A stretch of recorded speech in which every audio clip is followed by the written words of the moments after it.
Remember, in public you're my princess, but in private you're my whore. Bam. How's that for pillow talk? For heaven's sake. We're opening the show, not auditioning for some back alley audio drama. That's utterly crass. Crass? That's practically the mission statement of Twisted Games by Ana Huang. Welcome back to Heart Book Radio, folks, where we dissect the books everyone won't shut up about. I'm Roxy Riot. And I'm Dr. Alistair Finch, attempting to bring a modicum of intellectual rigor to the proceedings. Today's subject is Twisted Games, a novel apparently about, well, it seems to be about degrading royalty.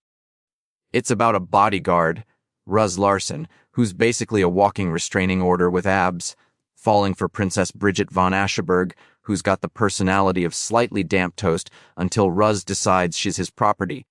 The author clearly just watched The Bodyguard and thought, needs more questionable consent and throne sex. I highly doubt Ana Huang's creative process involved Kevin Costner and throne sex. Though, admittedly, the premise is thin. A princess and her protector. Groundbreaking. It's essentially the Princess Diaries. If Mia Thermopolis had a degradation kink, and Genovia had zero security protocols. Okay, let's talk Rhys. Mr. Tall, dark, and emotionally stunted. Half the internet wants to climb this man like a tree. The other half wants him arrested. Be honest, did his brooding intensity stir anything in your dusty academic heart? Stir anything? The man is a walking pathology exhibit. He's controlling, possessive, emotionally manipulative, all.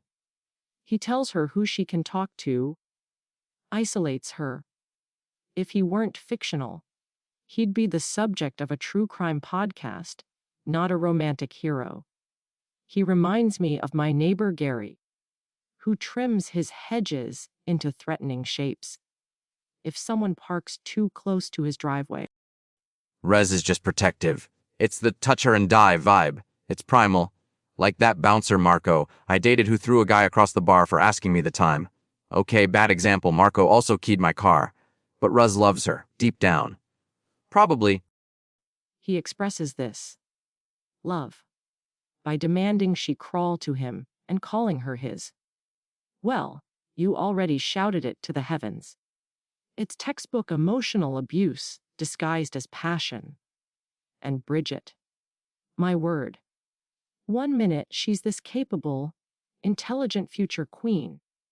The next, she's melting because this glorified security guard growls at her. Hey, don't hate on Bridget. She's got queen energy. She likes animals. Okay, maybe she makes some questionable choices like, getting Frisky 2 doors down from her dying grandpa.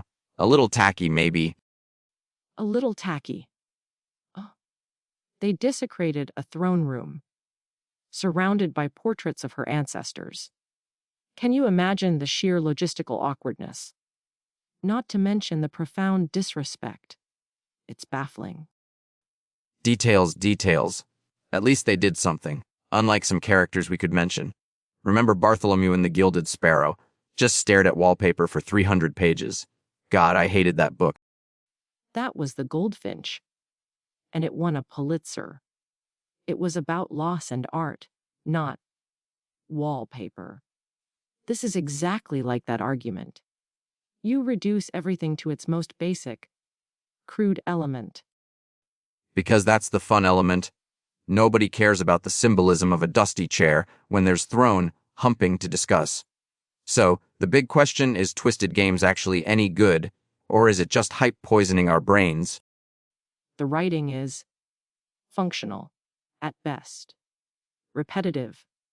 The plot relies on absurdly convenient political machinations and these jarring time jumps.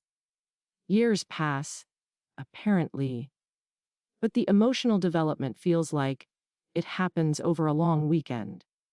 One reviewer called the time jumps narrative whiplash, and I concur. The time jumps were annoying. Like, suddenly they hate each other, then bam, 3 years later he's sniffing her hair. Weird.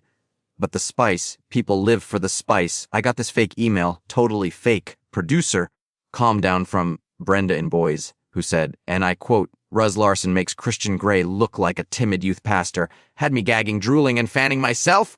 5 stars! Then there are reviews like this one. I was physically recoiling during the intimate scenes, yet morbidly fascinated. Rhys is objectively toxic. But maybe I get it. That's the insidious nature of it. It normalizes genuinely worrying behavior under the guise of alpha male fantasy. I did find one review that said Bridget lacked substance, and another that got confused and thought Rhys and Bridget might be cousins, which, but also hilarious. They're not cousins, people. The sheer volume of readers who adore Rhys, who see him as the pinnacle of romance, mouse. It's concerning. They excuse the control, the anger, the frankly degrading language, because he has a tragic backstory and abs. If this character were a sandwich, he'd be 2 slices of stale, rye bread, a thick layer of overly aggressive mustardom, and a single, wilted piece of lettuce representing his supposed soft spot. But maybe some people like aggressive mustard. Sometimes the toxicity is the point. Like, it's escapism. It's not real life. Although that line, even for me, that's a bit, Actually, you know what? Rhys is kind of basic. All that growling, overcompensating, probably drives a massive truck. You're changing your opinion mid-rant. You spent the last 3 minutes defending him. I contain multitudes, like Walt Whitman if Whitman wrote smutty fanfic. Okay, final verdict time. Let's rate this royal romp. Using a system appropriate for its unique qualities. I give Twisted Games 2 out of 10 royal decrees violently ignored. It's readable trash, but the normalization of Rhys's behavior leaves a deeply unpleasant aftertaste. I give it 6 out of 7 extremely inappropriate hookup locations. It's ridiculous, problematic, the time jumps suck. But did I kind of binge it? Maybe. Don't judge me. It's definitely not boring. Unlike some Pulitzer winners. It wasn't about furniture. All right, that's all the time we have for today's descent into madness. Tune in next week when we tackle the underground sensation. My llama is a loan shark and he needs his money now. That cannot possibly be a real book. You keep saying that. Keep listening to Heartbook Radio to find out. Bye. Goodbye. And please, read something with substance occasionally.